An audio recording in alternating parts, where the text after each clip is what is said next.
people have no energy? Because mental diarrhea.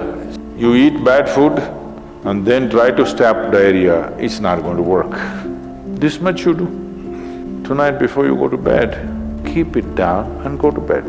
In a little while, if you simply sit here, things around you will reverberate.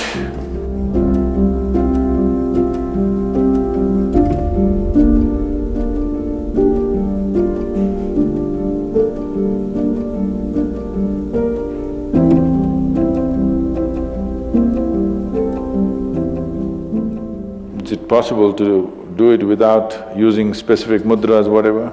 Yes. These are all small help, little assistance. You don't see a Shiva or a Krishna holding mudra and sitting like this, simply intense. Nor will you ever see me sitting like this. No, you will not see me practicing Shambhavi or this or that. If I just close my eyes for 20 seconds, I'm done. I'm ready for the day. So, this is all good help. But is it the only way to do it? No. You can simply sit. If you learn to simply sit, you'll become tremendously intense. Right now, your energy is simply expended by doing unnecessary, endless activity. When you have so much mental diarrhea, how can you have energy? Suppose you have diarrhea, do you see how weak you feel? Yes or no? Right now this mental diarrhea, that's why people have no energy. They want to just eat and sleep all the time because mental diarrhea is very exhausting. If you have physical diarrhea, you know how exhausting it is. Yes? This is also equally exhausting. People are sleeping 8 hours, 10 hours a day, not because they're working so much or their body is in such a bad state, it's just mental diarrhea. If you stop the mental diarrhea, there's enough energy to make this very, very intense. Now how do I stop mental diarrhea? If you have diarrhea, physical diarrhea, what is the first thing to do? Huh? What?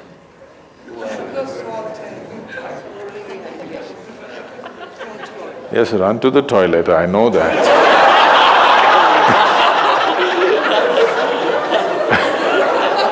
I'm saying as a corrective measure, what's the first thing you do?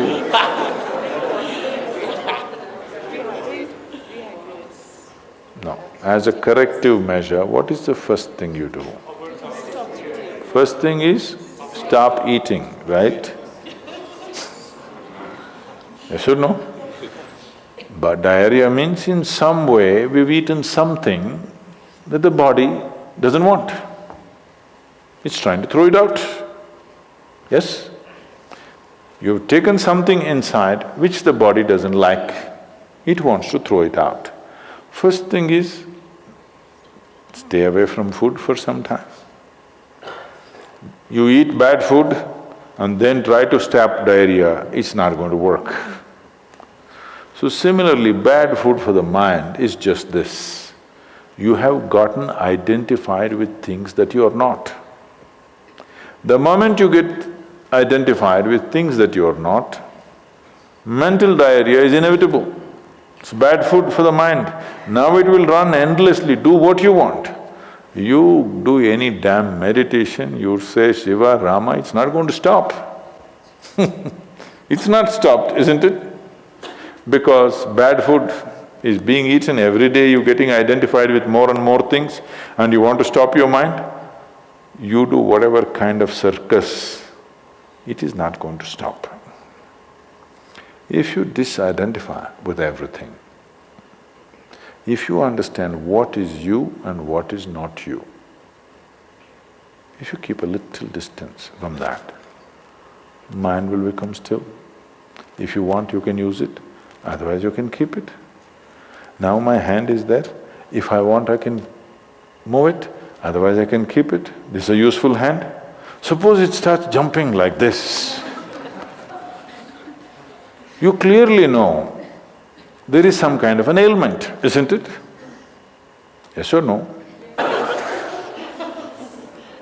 So if hand is jumping, you know it's an ailment. If mind is jumping, is it an ailment or no? The ailment has come because continuous wrong diet.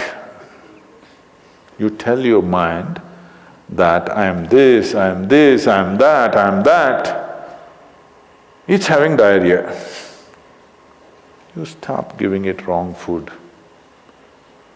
If you clearly see what… even if you do not know what is me, at least you know what is not me, isn't it? This much you do. Tonight before you go to bed, sit on your bed and sit down and discount everything that is not you. This house in which you're living, is this me? No. This loving parent or mother, father, wife or husband or child, they're wonderful, but is this me? No. Now these nice clothes I'm wearing, is this me? No. Now my body, I like it, but is this me? No. Now I'm having so many thoughts, is this me? No. Now I'm having wonderful emotions, is this me? No. Like this, everything that's not you, before you sleep, keep it down and go to bed. Tomorrow morning, you will wake up considerably more intense than today. Every day you do it. In a little while, if you simply sit here, things around you will reverberate. Really. So I was in… a few years ago, couple of years ago, I was in America and this is a very typically American question. This lady comes up to me and she's very angry. I've been doing this yoga for last 35 years, nothing happened. But you went and just sat on a rock and things happened to you. This is not fair. Where is that damn rock?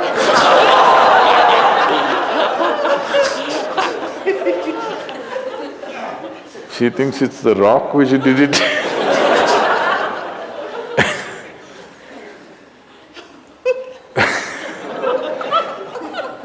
The only sadhana that I did in my life is, right from my very early age, though I was very actively involved with everybody around me, I never identified myself with my parents or my siblings or my endless number of friends or the society or the religion or the country or anything around me. Never identified. Not that I was not involved, I was very involved, very active. Even today I'm very active and involved, but not identified. If you don't identify with anything, there is enough energy in this to become intense. See, I want you to understand, your life energy right now in this body, how many things it's doing here as you're sitting here? Hello, do you know the complexity of activity it is doing?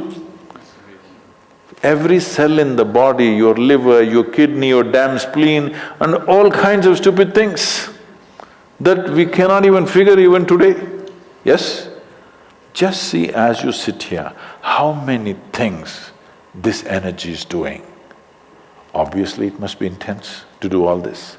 You are not able to experience it because of diarrhea.